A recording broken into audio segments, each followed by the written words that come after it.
Lauku māja Lantus. Šīs mājas ir diezgan senas.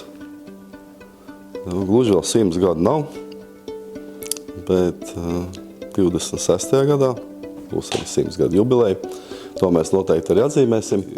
Braucot no šejienes uz Rīgu, dzirdu pa radio, kā uzaicina piedalīties SAPARD projektā, kad ir paliek naudī pāri un lauku iedzīvotājs, kam ir lauku mājas, aicina pieteikties šim te projektam.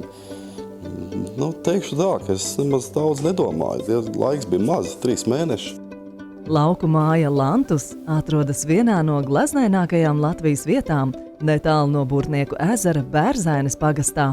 Iekoptā lauku sētas ainava, ēkas, interjers rada noskaņu par latvisku vidi. Lauku māja lepojas ar godazīmi latviskais mantojums. Viesiem ir iespēja atpūsties mājīgās istabiņās, kurās savienots senatnīgais ar mūsdienīgo harmoniskā saskaņā. Lauku māja Lantus lepojas ar gardām un sātīgām maltītēm katrai gaumei. Daļa produktu tiek sagādāti no vietējām zemnieku saimniecībām. Lauku sēta ir piemērota vieta ķermeņa un gara attīrīšanai un spēcināšanai, baudot dažādas spā procedūras, pirtnieka pērienu un peldi piemājas dīķī. Aktīvās atpūtas piekritējiem pieejamas sezonai atbilstošas sportiskās aktivitātes. Es šeit tiešām redzu laimīgs cilvēks pēc pēriena, pēc masāžas.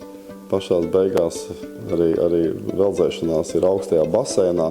Piemēram, pīlingus, karstā medus masāža ir ļoti iecienīta.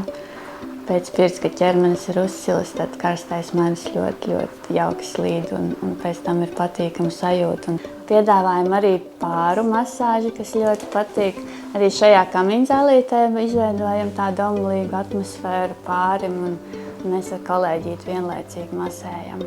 Lauku māja Lantus aicina sarīkot svinības ar gardām maltītēm un lauciniecisku eleganci, kā arī nosvinēt kāzas pēc senlatviešu tradīcijām. Un man ir prieks, ka arī šeit Bērzainē ir cilvēki, kuri grib strādāt, māk strādāt. Un kopā mums kolektīvs pamata kodols nav liels, mēs esam 4 cilvēki.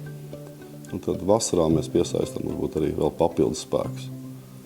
Ir skolnieki, vidusskolas, arī vietējās meitenes mums tur nāk palīgā.